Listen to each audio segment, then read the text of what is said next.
Each year, Microsoft Research hosts hundreds of influential speakers from around the world, including leading scientists, renowned experts in technology, book authors, and leading academics, and makes videos of these lectures freely available.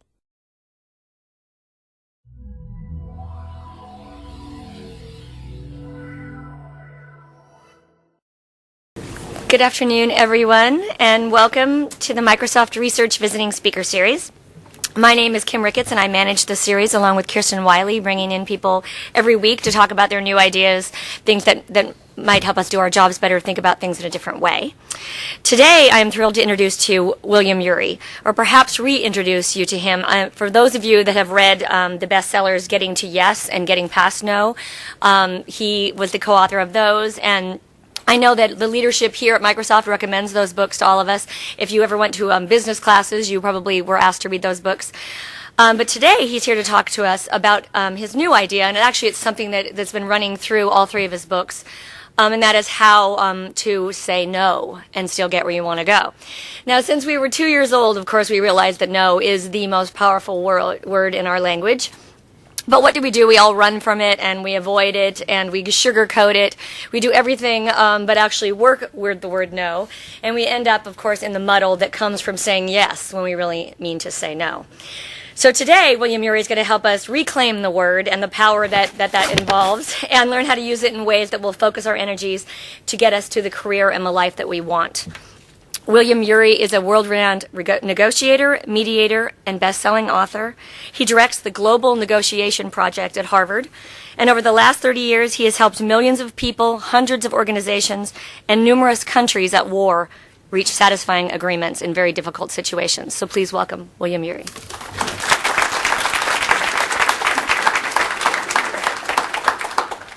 Thank you, Kim. That was very nice. It's a great pleasure to be here at Microsoft. What I want to talk with you today, and perhaps take some of your questions, is about what I have come to think as perhaps today's most important and pressing challenge, which is the challenge of how to say no. And having spent over 25 years helping people get to yes, it's kind of interesting that I'm now turning my attention to the other side of the coin and trying to do justice to it. But as I see it, there's a saying that half the world's problems today come from us saying yes when we mean to say no, or when we ought to say no. Just think Enron, for example, or WorldCom. Someone had said no at the right moment, maybe we would have been spared those disasters. If half the world's problems come from us saying yes when we want to say no, the other half perhaps come from the way in which we do say no, which is often very poorly, very destructively. At the heart of every conflict, every argument, every boardroom battle, every in the corridor, office suite struggle, every labor strike, every war, even every act of terrorism, is really the word no. I mean, essentially, in any conflict, what are people actually saying to each other? They're saying no. No to the other side. The Israelis are saying no to the Palestinians. The Palestinians are saying no to the Israelis. Terrorism is nothing but a terrible way of saying no. And so I figure if we can learn, both in our personal lives and in our professional lives and in the world at large, if we can learn to say no the right way, positively, in a way that advances what we most need, what we most want, what our core priorities are, but without destroying our relationships with our colleagues, with our clients, with our bosses, with our spouses, with our friends, or with other countries, then I think we could solve a lot of the world's problems. So that's why I've come to focus on the word no. Early on, just after Getting to Yes came out, there was a cartoon that showed up in the local paper, the Boston Globe, of a man who was looking for a book in the library. He said he wanted a good book on negotiation. And the librarian said, this one's quite popular. It's called Getting to Yes. And his response was, yes isn't what I had in mind. So that got me thinking. And then not too long after that, I was working then on how to negotiate with the Soviets, and in particular how to reduce the risk of nuclear war. And my first funder was the investor Warren Buffett. And we had breakfast once, and he said to me, I don't understand you and all this getting to yes stuff. He said, my job, my job's very simple. I say no. That's my secret. He says, all I do is I sit there at my desk in Omaha and I take a look at one deal comes over after another. I say no, no, no, no, no, no. I say no 1,000 times until I see exactly the deal that I want, the investment that I want to make, and I say yes. And all I have to do is say yes 5 or 6 times in my life, and I'm a billionaire. So it got me thinking about the importance of no. Really, that in order to get to the right yes, in order to get to the right deal, to the right agreement, we have to say no a lot. No is really the key word of focus. It's the key word of strategy. It's the key word of discipline. You know, if you think about the most successful airline in the last 25 years, you know, Southwest Airlines, I mean, what made it such a successful airline? What was its strategy?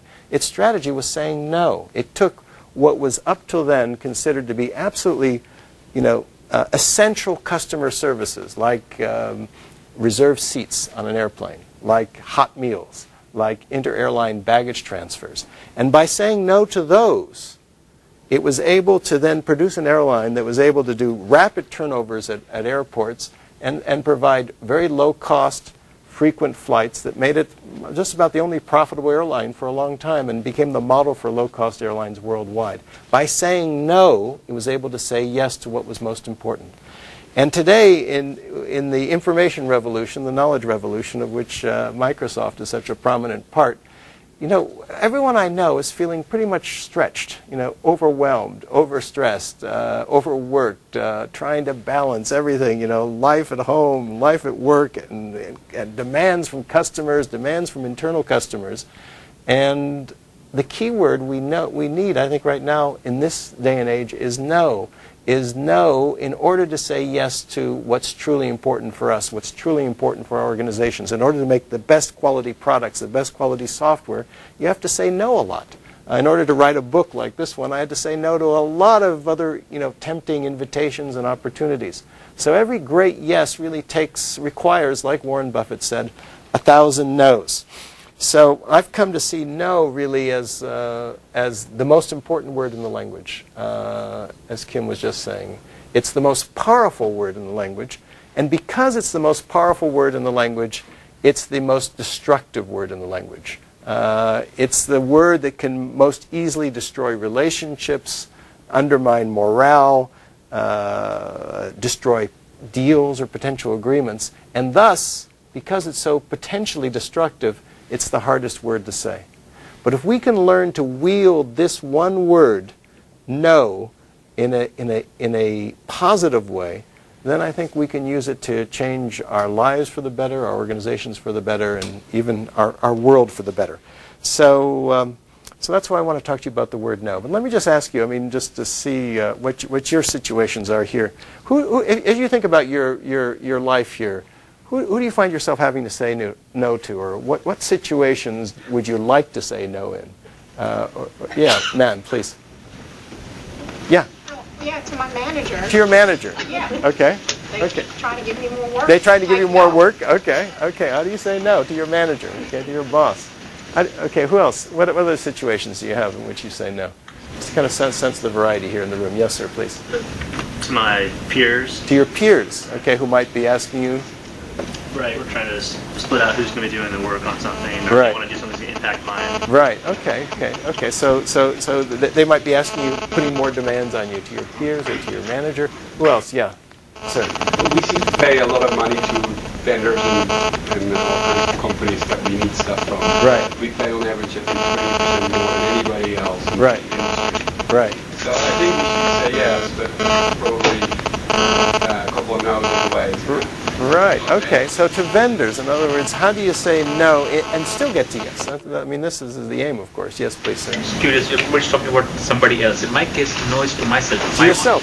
My own priorities and what I want to do, Sure. and I say no to basic prioritization. Yeah. No begins exactly. No begins at home. We've got to say no to ourselves, and that's really hard because we've got expanding email. We've got so many choices thanks to the knowledge revolution. So many choices that it's really.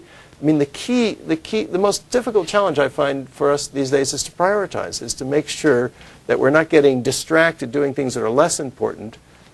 And so we need to say no in order to say yes to what's most important. Yes, please, sir. To my customers. To your customers. They always want more features. They always want more features. Okay. So you can see that this is a... Was there one more there? Yeah, sir. Have To say no to telemarketers. No to telemarketers. Okay, don't forget them.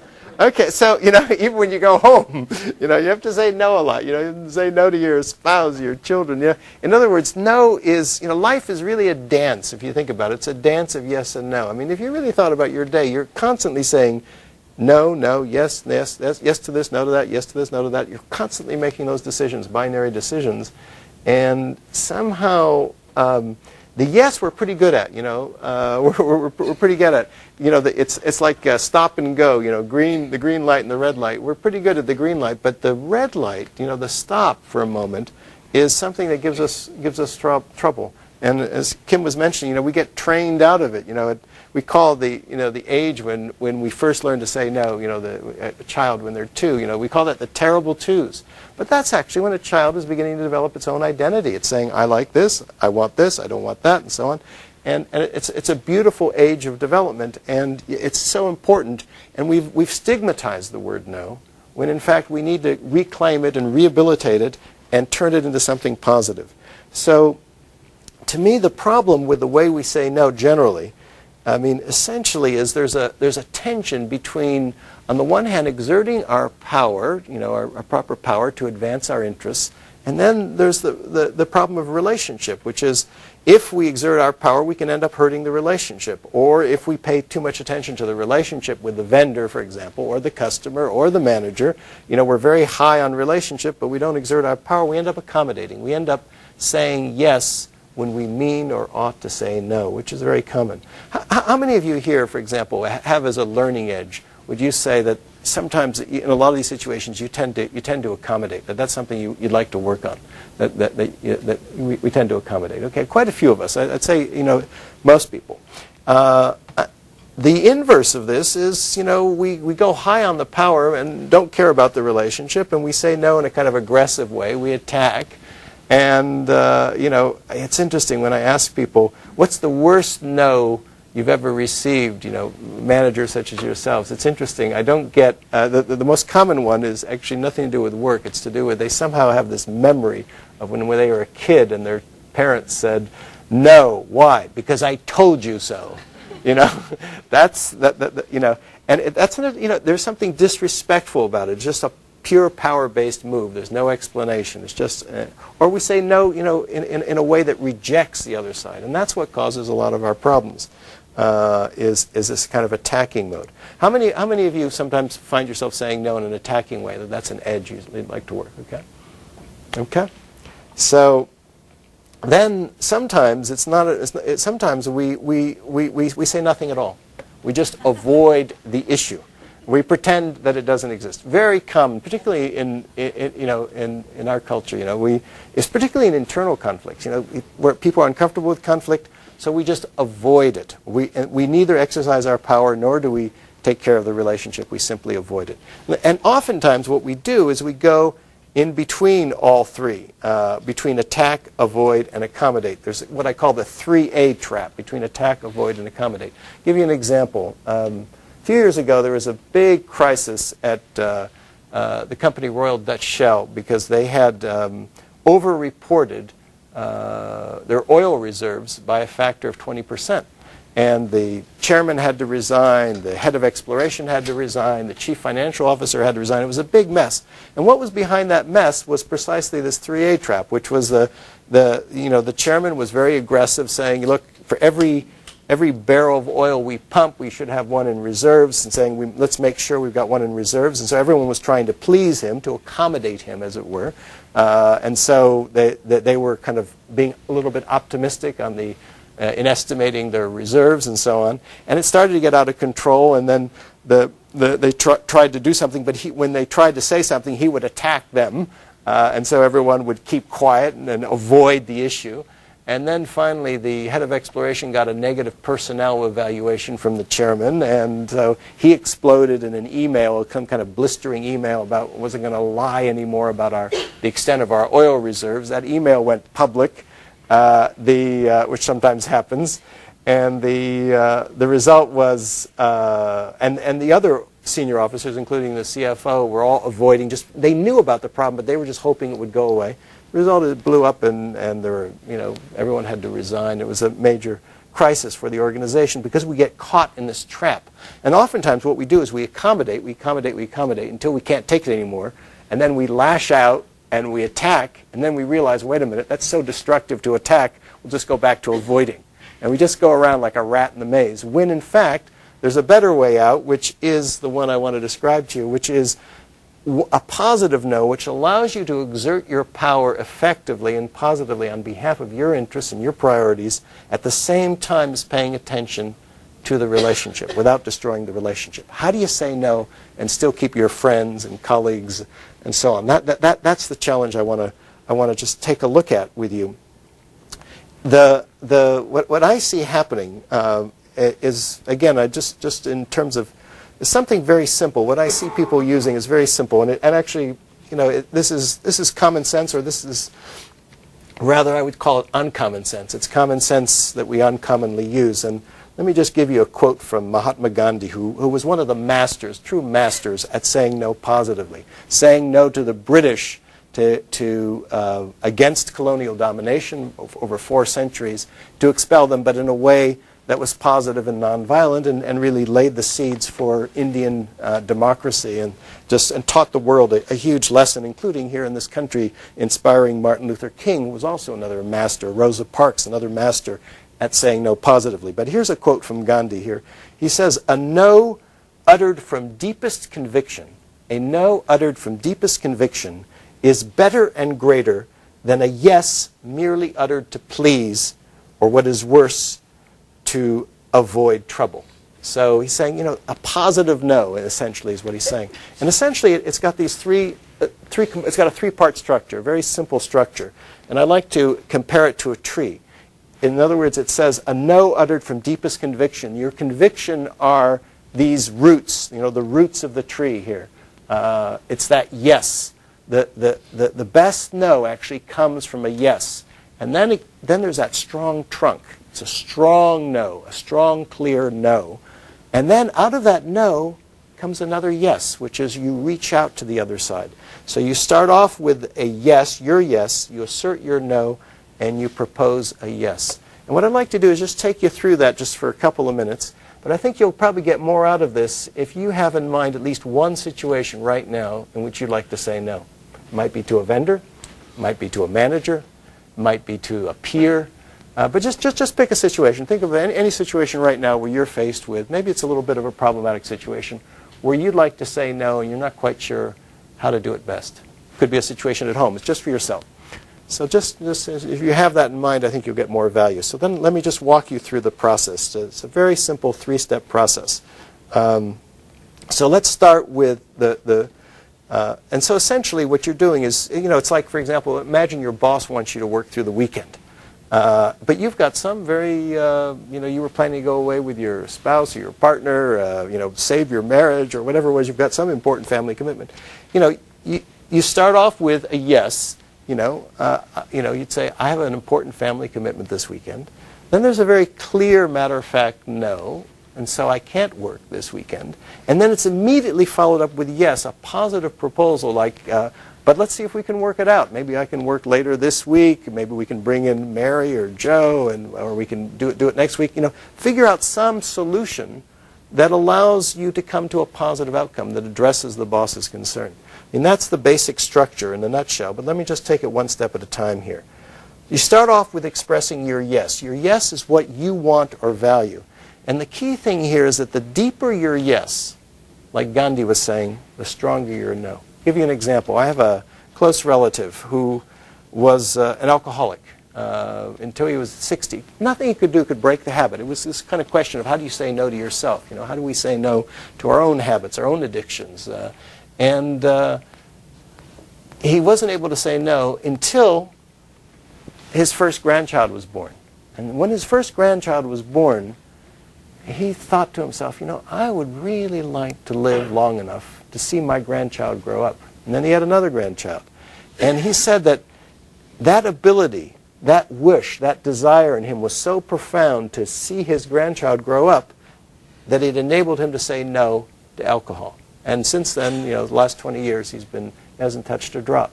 So it's, the stronger, the deeper you drop those roots, That's the first thing you need to do when you're about to say no, is ask yourself, what am I saying yes to? Because a positive no isn't really just a no.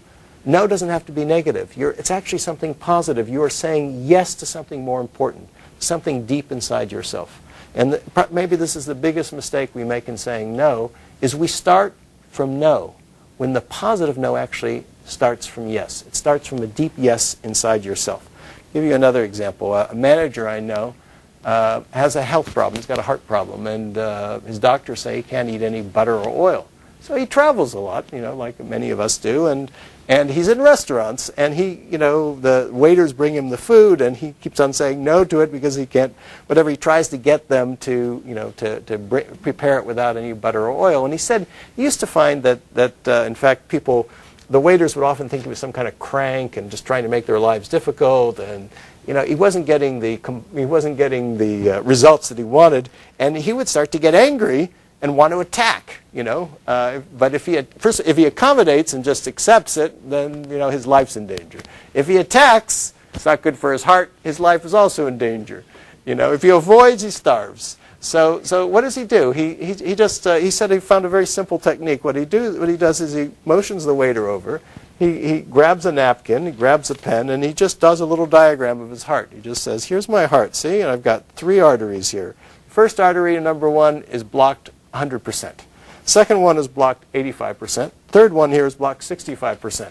So if I eat any butter or oil, I'm going to die. So could you please take this fish back and grill it without any fat? He says he gets the results. He gets the results. He's just, he's not blaming the other side. He's not attacking them. He's just being very straight facts, keeping it very simple. And that's the key. So you want to, for a moment, take your own situation for a moment and ask yourself, when you're saying no to your manager, what are you really saying yes to? When you're saying no to the vendor, what are you truly saying yes to? What's the underlying interest or value or concern that you're really trying to preserve here? Really think about what your yes is, because your no is only going to be as strong as that yes. Then the second step, very simply, is to assert your no. And the key here, the key mistake that we make in asserting our no, is that we reject. When we say no, we're rejecting the other side. We're rejecting the vendor's proposal. We're rejecting our peer's request. We're rejecting. And of course, people don't like to be rejected, and they tend to lash out at us. The key distinction in a positive no is, instead of rejecting, you are respecting. You're respecting your own needs. You're respecting yourself, but you're also respecting the other side. And respecting comes from the Latin respect, to look again. In other words, to treat someone with dignity, to treat someone, to listen to them, to acknowledge them, to treat them with the dignity that everyone deserves. And respect costs you nothing, and it means everything to the other side. And having worked in a lot of conflicts around the world, of just having come back from working in Venezuela, for example, with the president of Venezuela, Hugo Chavez, and his opposition, I can tell you that even in those kind of conflicts where it seems to be all about power, the thing that makes it most difficult is the feeling of personal disrespect. I remember Chavez once raging at me because he said, my opponents, they call me a mono, which is a monkey, and he kind of screws up his face as a monkey, and it's kind of a racist insult because he's got some indigenous origins and so on. But he was just furious at the personal disrespect, and that's what actually can lead to violence. And the opposition leader, I met with him, and he said, every day of my life I go down to the Central Cathedral in Caracas there, and I pray, but now I can't do it because the president, Chavez, has gone on TV and called me an enemy of the people, and there's a poster of me on the streets, and people hassle me, and I can't go anymore. He was just furious. So it's that's just respect. You take someone's dignity, it means nothing to you, but it means everything to them. So it's just a very simple thing. It's just to be able, and that's why when you're saying no, you're not saying no to them. You're saying yes to something important. You're to a friend who's inviting you out. You say, I've got other plans. You're not saying, no, I don't want to go out with you. You say, I've got other plans. So you're respectful. And the no is very clear. It's a very clear, matter-of-fact limit. It's like you're drawing a clean line. It's not jagged at all. It's not hurtful to the other side. It's not wavy. It's not ambiguous. It's just very clean, just matter-of-fact. You're not trying to stand on anyone's toes. You're just trying to stand on your own 2 feet. I'll give you an example. There was a Spanish bank, one of the most successful Spanish banks, and it's owned by these two brothers. And the younger brother sits at the company headquarters in Madrid, and his job is to satisfy the customers. So he's Mr. Yes. He's trying to really satisfy the customers. His brother, who's focused on strategy, is based about an hour outside of Madrid at the family hacienda, and his job really is to say no, because that's the key word of strategy. So when it turns out that there's a loan that strategically they shouldn't be making, it's his job to decide that. But it's not only his job to decide that. They regard saying no as so important. When you're saying no to a customer, a key customer, it's so important that it's not something you delegate to a lower level person to inform the customer. It's not something you communicate just by email or by letter. What you do, it's so important that he invites the customer out to a very formal lunch out at the family hacienda, showing a lot of respect. You get closer to the customer. He has a very nice traditional Spanish meal, and after the meal, they're smoking their cigar or drinking liquor, and then he says to him very politely, he says, look, we really appreciate all your business and so on. It's very positive. And on this particular deal, we're not going to be able to work with you, and we look forward to working with you on many other deals. So it's a very positive way, but saying no is so important that you treat it with all the significance that you would as if you were signing a major contract. Because it's a chance to actually get closer to the customer, to actually, as you say no to them. You need to as rather than reject, you need to respect the other side. And so think about for a moment in terms of what's your no to the other side. What's the clear, matter-of-fact no in your particular situation? What are you going to say? We're going to come to questions in just a second here, and then we'll get into it. But and then I just finally to wrap up here, you immediately follow the no with a yes, which is a clear, constructive proposal that protects your interests and aims for a positive outcome. Here, the biggest mistake we make, which is very common, is we say no, and then we just end with the word no. So we tell the other side what we don't want them to do, but we don't tell them what we do want them to do. We tell the other side what we can't do for them, we can't do for your peers, but we don't tell them what we can do. And I have a friend who was telling me about a woman in his seminar who was complaining, and she told her husband, he's working too much, so she told him no to overwork. And so he came back the next day and said, okay, honey, I signed up for a golf tournament this weekend. And she was furious. Now, why? Because she'd been very clear about her no, but she hadn't been clear about what the yes was, which she wanted him to spend time with her and the kids and so on. So in other words, you've got to be very clear with the other side about what you want them to do. So for example, with your peer, if they ask you to do something, I can't work on it this week, but next week, maybe I'll have some time to work on it. I've got other priorities right now. Or if you can persuade, an if-then, if you can persuade the boss to take this off my priority list, maybe I'll be able to help you. In other words, give them some kind of positive proposal that meets your interests and ideally satisfies theirs. So that's it's a three-part strategy in a nutshell here. Obviously, it's a simple structure, and that's because it's very important for us to have it simply down in order to be able to learn something. But obviously, in practice, it gets more complicated, and that's why in your questions I want to get at some of the complexities of it. But it's just simply it's a yes, no, yes. It's a no sandwiched in between two yeses. And let me just end by giving you just one story. A number of years ago, I was involved. I mentioned I'd been involved in these efforts to reduce the risk of nuclear war, and I was over in Moscow. And a group of my colleagues at Harvard, we decided to get together, and this was towards the end of the Cold War, and bring together the surviving participants of the Cuban Missile Crisis. I don't know if any of you saw that movie, 13 Days. But it was basically the Cuban Missile Crisis when we came closest to nuclear war. So we brought together those people who were still surviving, people like the former Secretary of Defense Robert McNamara, McGeorge Bundy, who had been National Security Advisor, Ted Sorensen, John Scali on the American side, with the former Soviet Foreign Minister Andrei Gromyko and the fellow who had been ambassador here in Washington, Anatoly Dobrinin, and Khrushchev's son. Khrushchev had been the Secretary General of the Soviet Union at the time, along with the Chief of Staff of Castro and so on. And we had a series of conversations to really figure out what went wrong, what happened, what went right, and to see what the lessons were. We sat together in a room in Moscow, and one of the stories that surfaced that we didn't know, I mean, these little interesting stories, was about, President Kennedy had given an order to quarantine Cuba, and the Navy took this very literally, and so they were trying to identify all the Soviet subs all over the North Atlantic, and to identify them, they were taking a rather aggressive tactic of dropping depth charges on top of these subs to force them to the surface.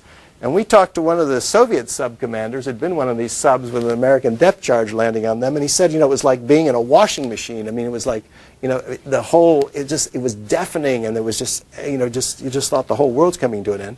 And unbeknownst to us, to the United States, the Soviet sub commanders actually had the authorization. First of all, they had nuclear torpedoes, which we didn't know, and they had the authorization to use those nuclear torpedoes under certain circumstances when under attack.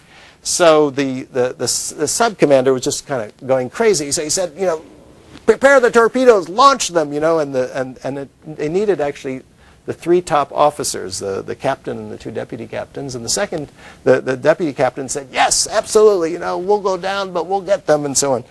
But there was a third guy whose name was Valery Arkhipov, who kept his cool and who had remembered that, in fact, you weren't supposed to launch a nuclear missile, nuclear torpedo, unless the sub's hull had been materially breached, which condition hadn't been realized. So he very coolly just kept on saying, no, we don't have those conditions.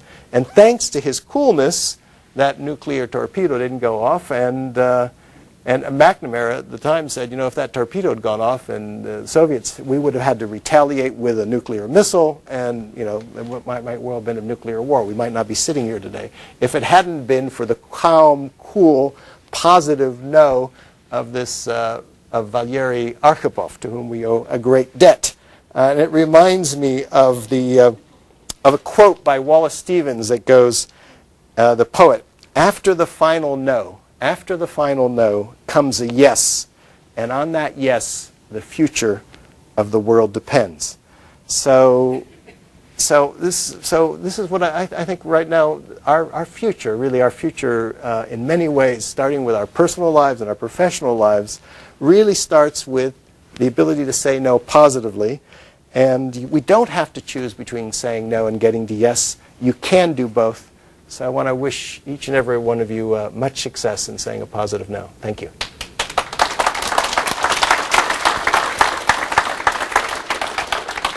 So, questions? Yes, please, sir. Yeah. The asserting your no kind of bothers me because one great thing about working at Microsoft is people are pretty smart, and if you say no and here's why, they get it. Right.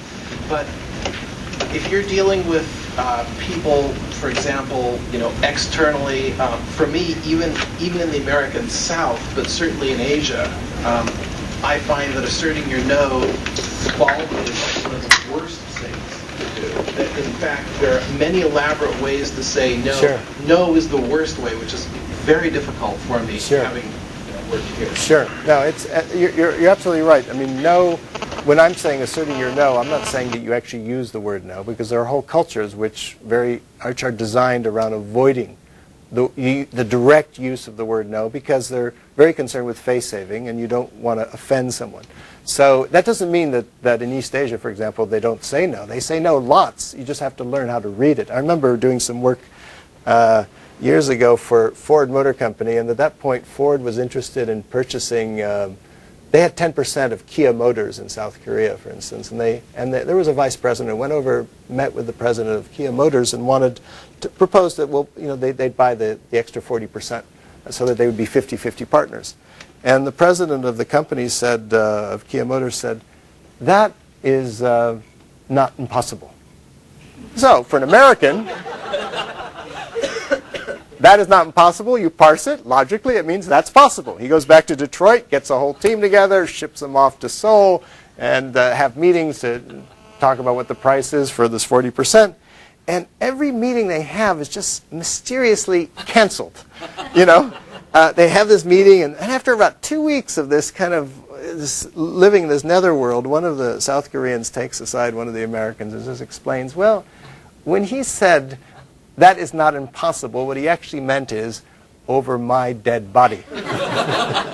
So, in other words, there are ways of saying it, but yes, so you're absolutely right. In the American South, maybe another. So when I'm saying asserting your no, I don't mean saying necessarily the word no, but making your no very clear so that the other side understands it. Yeah. So thank you for that question. Yes, please. There's always a gap between no and the second yes, and usually, it may be communication skill or how you phrase it. People turn off their ears as soon as they hear the no, right, and they're not able to listen right. to yes. Right. Yeah. Well. Now, repeat the question. He was saying that there's sometimes a gap between the step 2 of asserting your no and then the third step of proposing a yes. And once they hear the word no, they may close their ears and not hear your follow-up proposal. In that particular case, again, it goes back to the prior question.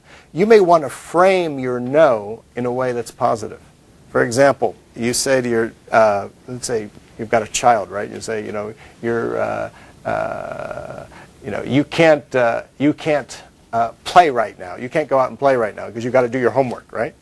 As soon as they hear you can't play right now, their ears may close, right? But if you say, you can play after you finish your homework, you've just said the no, but you framed it in a positive way that may make it easier for them to hear.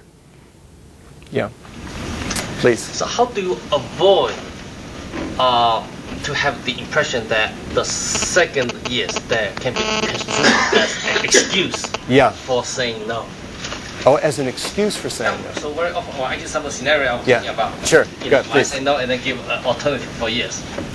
The other party. You give what? Give a proposal for yes. Yeah. It may be construed as an excuse. As an excuse for saying no. For saying no, rather than being interpreted as a genuine constructive proposal. Yes. Okay, yeah. So right now these are very good questions. So we're kind of into the fine points here. So that's why this third yes, shouldn't be an excuse. It should be some kind of constructive proposal for that. Actually, let's sit down and work out something. And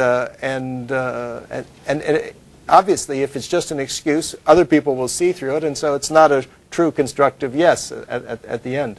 So it's up to us to really try and make it constructive. And for example, you're saying no to your boss about something. We need to think about what the boss's problem is, and we need to make sure that when we say no to the boss, we're actually bringing a problem. We're bringing a solution. That if we can't work this weekend, we've got another solution to make sure the work gets done, make sure the problem gets solved. We need to sort of think one step ahead of the game and not just stop with that no. Other questions? Yes, please, ma'am. So is that the same thing as if you propose a solution and they don't like it? Does that mean that you just haven't come up with the right way to say no yet? No, well, sometimes that may be the case. That may be the case. But sometimes, I don't mean to say that this is going to work 100% of the time. That as soon as you say this, the other side is going to say yes, okay, absolutely. Because sometimes you've got to be prepared for the fact that in certain situations, the other side won't like your no. They won't even like your yes. That's not enough for them, and they may get your boss may go ballistic. Your client may not like the fact that you say no to them. And so if it's something important, the vendor may not like, they're used to getting that 20% premium. They're not going to like it suddenly when you suddenly remove that premium from them. So this is why preparation is critical. So a little time to prepare is critical. Really making sure that you've identified your yes and that you've thought through a plan B. What happens if the other side doesn't accept my no? What happens if they don't accept my follow-on yes? What am I going to do to satisfy my interests? What am I going to do to do that? How are you going to stay true to follow through? How are you going to stay true to your yes under pressure when the other side starts to pressure you to give up on your no? What are you going to do? And if you can sort of think about that beforehand and you have a plan B, like, okay, Let's imagine the vendor doesn't like this. And I've thought through, well, is there another vendor that I could use? I'd prefer to still use the same vendor, but maybe there's another vendor. And you've thought that through in advance, then you know that you're not going to cave when they start pressuring you. So knowing your plan B, knowing your best alternative, if the other side resists, is very effective.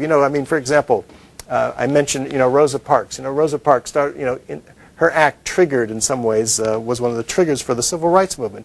She was on a bus, a segregated bus there in the American South, and she was sitting in the seat, and then a white passenger gets on, and she's supposed to give up her seat, and she says no.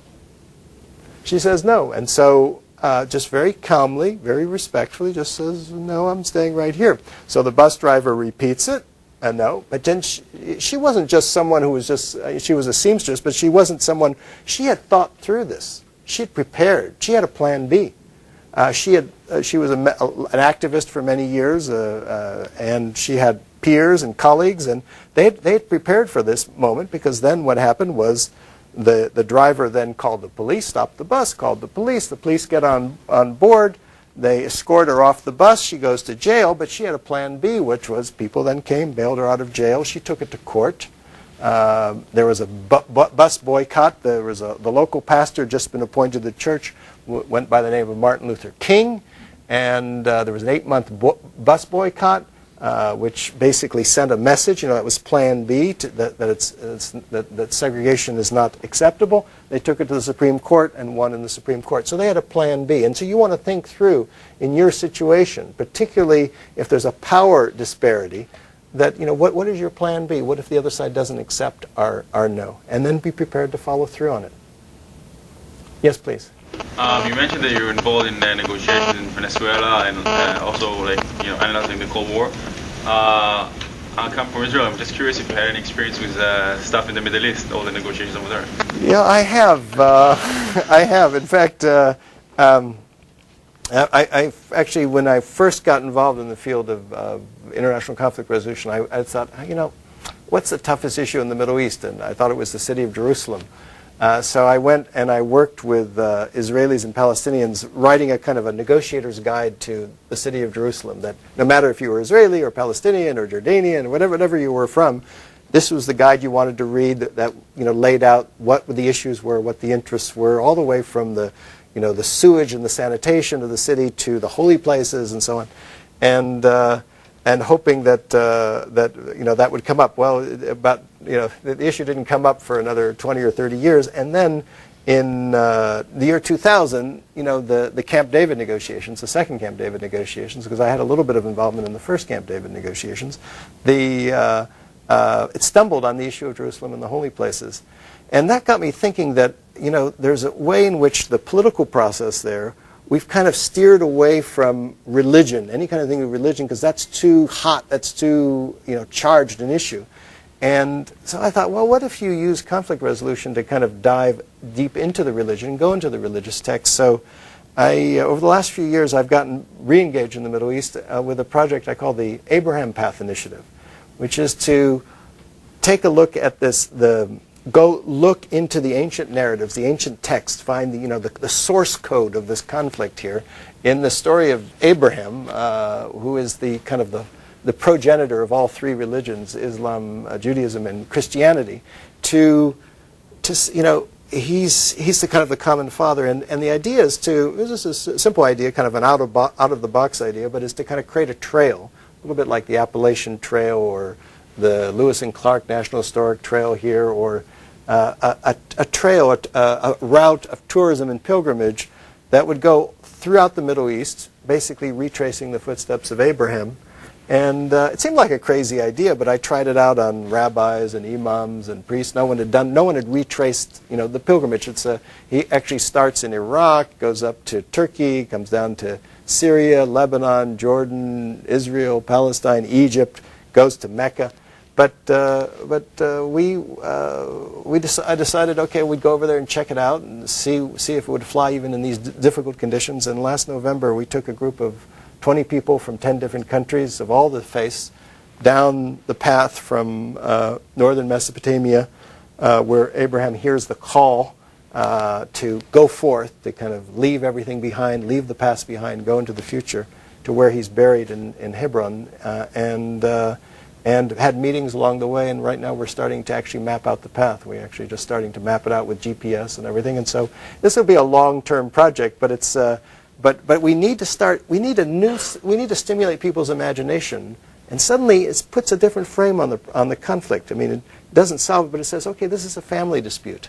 Okay, and so wait a minute. So we're all cousins here. We're all blood brothers, blood sisters, and so on. So maybe then you begin to deal with the issues of identity and the issues of religion, and maybe it's possible in the long run that could. The other thing is that one of the things we noticed is the economic conditions for the peace aren't really present. Without a Palestinian state needs to have an economic base, and its main economic resource, as it is for many of the countries on the thing, is potentially tourism, is religious tourism.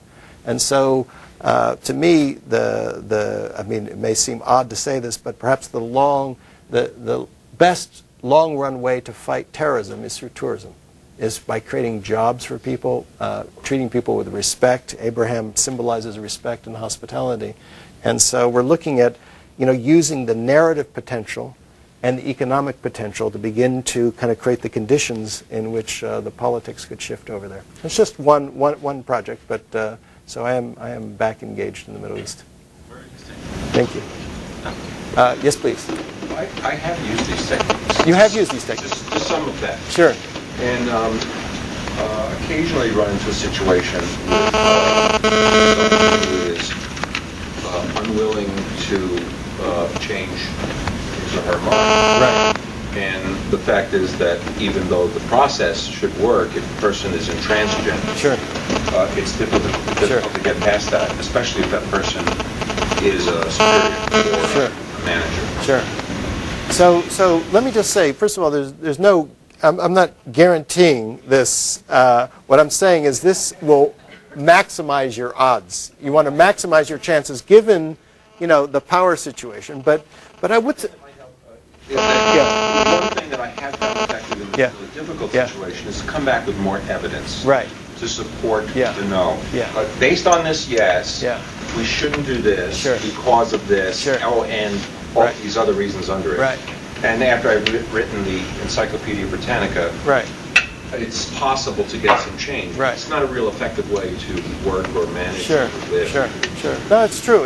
And I mean, I don't know, when you're talking about it, I know what just came to mind was, like, for example, the failed no to the Challenger the night before the Challenger blew up. The engineers knew that there was a serious chance the O-rings might fail and that the thing would blow up. There was this telecon in which they first took this position of no.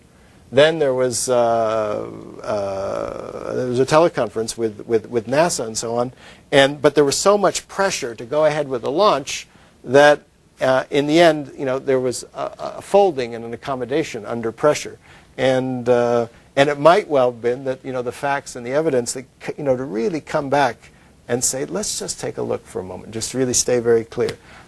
Are you willing? Are you willing, to say to the managers who folded under the pressure, to say, are you willing to take personal responsibility for the serious possibility that that the O-rings might fail, and that in the opinion of your best engineers here, your engineering staff, and that the Challenger would blow up and losing the mission and the lives of all the astronauts on board, and just asking kind of reality testing questions to get people to really think through what are the consequences of proceeding with a yes when a no, in fact, is the better decision. And so you want to ask very calm, cool, reality testing questions. There's an old saying from the British essayist Samuel Johnson, that nothing concentrates a man's mind so wonderfully as the prospect of a hanging. And sometimes in a negotiation, people really do need to look over the brink and say, are you really, we don't want to go to court, neither do you, but if it goes to court, what's going to happen? We're going to spend tons of money in litigation and whatever. Is this really in our mutual best interest? Is it really in our mutual best interest for this to go ahead? Maybe this, for it to go ahead with a substandard quality product, for example. So that can often work. And the key thing to me is in saying no is always to look at what's the alternative. What is the alternative? If with agreements, sometimes the purpose of negotiating is to reach agreements that are better than your alternatives. And so, to me, one of the biggest mistakes we make in negotiation is we don't really examine what are our alternatives for satisfying our interests before we go into that negotiation. And that, sometimes what we can do is we can improve our power position by looking at our alternatives. I mean, if you're, for example, negotiating over, if you're looking for a job and you've got one job offer and you're negotiating, and they're going to offer you a certain amount of money, which is low, if that's your only job offer, you might take it. But if you've really done your homework and you've thought about, well, maybe there's another job offer over here, or I can go back to school, you've got an alternative, you're going to negotiate with more confidence because you have an alternative. And knowing those alternatives, knowing your plan B turns out to be key in leveling the playing field. Yeah, please. Yeah. I was wondering what a good way of proposing a yes is without specifying a timeline. So I could provide a little more context. A lot of people usually have feature requests for a product. Right. And as program managers, what we usually have to say is no in a nice way, and we can look at it for the next version of the product. Mm-hmm. Now, what that typically means to most people, because they're used to that, is that no, and we won't look for it. We won't look into it in the next version of the product because it's just a canned answer that everyone gives. So is there a way to actually... Well, yeah, exactly. What you would do, I mean, the respectful thing to do is to listen to them and say, let me just understand what your interest is. Why do you want, ask the magic question, why? Why do you want this kind of customized feature? What are you trying to do? Because oftentimes, if you listen to what their key interest is, you might say, well, you might not know this, but we have an off-the-shelf solution to that same problem that may not be what you imagined it was, but that actually does 90% of what you want it to achieve. And so, in other words, you look for you try to problem solve around it by asking questions before saying no. Ask clarifying questions before you say no. And really try to understand, because oftentimes the customer doesn't know that you've got all these things. They may not know the full features of what you're able to do, and oftentimes it may be, they're coming up with a solution without having really shared what the problem is, and maybe that problem is solvable. Yeah, please. You showed, a moment ago, you showed two different slides that said before and after. Yeah. Would you mind just explaining a little bit about what that means? Sure. It's just that with before, when you have to say no importantly, in an important situation, you want to prepare. Just like you prepare for, if you're going to give a speech, you prepare a speech. When we say no, sometimes it's the most important decisions we have to make. We ought to rehearse it. So go to the balcony, in other words, take a step back, take some time out, keep on asking yourself why. So in other words, uncover your yes, because you want to make your yes, again, to deal with power. The deeper you can make your yes, the more personal power you're going to deploy on behalf of your no. To empower your no, develop a plan B. Really think through, what am I going to do if the other side doesn't really accept my no? And then, prepare for yes by working on, you may be angry, for example. It's very natural to have a lot of emotions around no. A lot of people have fear of losing the deal, fear of displeasing the boss. They may be angry. So take a walk, do whatever it takes to kind of calm yourself down a little bit and be able to adopt an attitude of respect. People who deal with hostage negotiations, for example, the first thing that they emphasize is respect is the key that opens the other person's mind. That it doesn't matter who you're dealing with. I've dealt with a lot of people who have blood on their hands, in Civil War situations. But if I don't show them just basic human respect, I can't even get my foot in the door to be able to persuade them to stop fighting or save the children whose lives are at risk. And so respect turns out to be key. But so, just to be able to manage your emotions, for example, is important. And then afterwards, the follow-through to the no is very important, because they may come back, and oftentimes your boss doesn't want to hear that. So they may go through denial first. You didn't say that. I didn't hear you. I didn't hear that no, and then you kind of repeat it, and then they start to get angry. And they start to direct the anger at you, and it becomes, you're bringing bad news and kill the messenger of bad news, that kind of game. And so at that point, you might see your life flash before your eyes. That's your most important client, that's your boss, that's whoever, that's your spouse or whatever. And this is the time when you just have to kind of stay true to remember what your yes is, listen to them, acknowledge, show lots of respect, hear them out, but don't budge. And then following through is very important. Is kind of just keep on repeating some kind of anchor phrase. Whatever it is just think about what your anchor phrase is in a situation with a vendor, which is to say, we're going to treat you like we're treating all other vendors, and we're staying. This is the price that we're offering, and you just got to keep on sticking to that, and then come back to making it easy for them to say yes.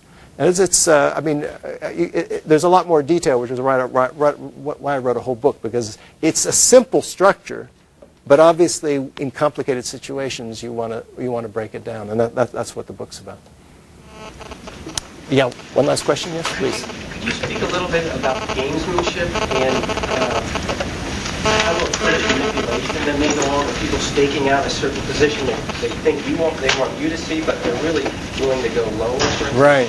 There's genuine intent to come to an agreement, let's say, with personal relationship, whereas if the parties are bigger or there's more at stake, there may be more of that gamesmanship going on. Yeah. So what the question is? I guess, how do you deal with that kind of? How does that fit into your model? Yeah. Okay. Well, first of all, obviously, in negotiation, sometimes people do treat it as a game where they'll, for example, give you an artificial position, and so and in some cultures that may be the norm anyway. In other cultures it may not be. But you need to test it out. You've got to do your homework beforehand and find out, in fact, whether or not that's a realistic price, whether that's a realistic thing, by checking it out, by shopping around, figuring out what the market is, for example. And you may want to test it.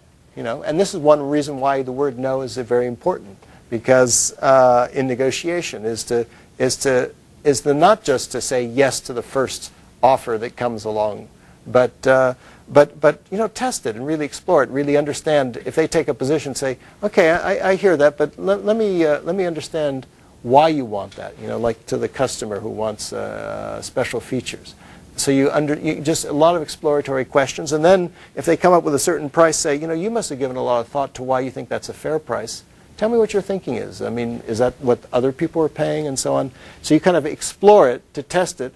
And they may realize that, in fact, okay, they're way out of the ballpark. So you can use that to test, in fact, whether there is a game going on. And the other thing about it is use your gut sense. This is why emotions are important. Emotions aren't just negative emotions that are to be suppressed.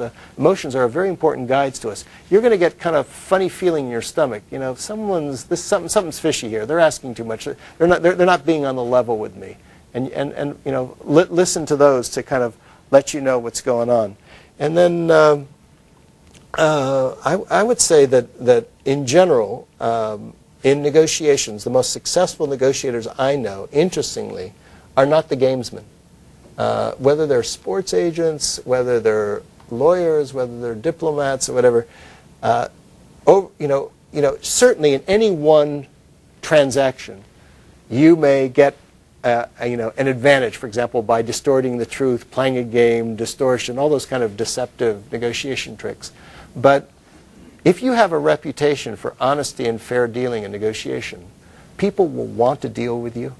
And if you get this reputation of being a gamesman, people will either they won't deal with you, they'll prefer to do business with someone else, or they will, if they have to deal with you, they'll deal with you very much at arm's length, and you're unlikely to arrive at very optimal agreements. And so in the long run, actually, straight dealing, honesty, and fairness in negotiation, I find pays off rich dividends, because everyone wants to deal with you. They share information openly. You're able to solve problems. You're able to look for optimal solutions that you can't possibly do if it's just an exercise in gamesmanship. Okay. Good. Well, I want to thank you, wish you much success in all your negotiations. Thank you.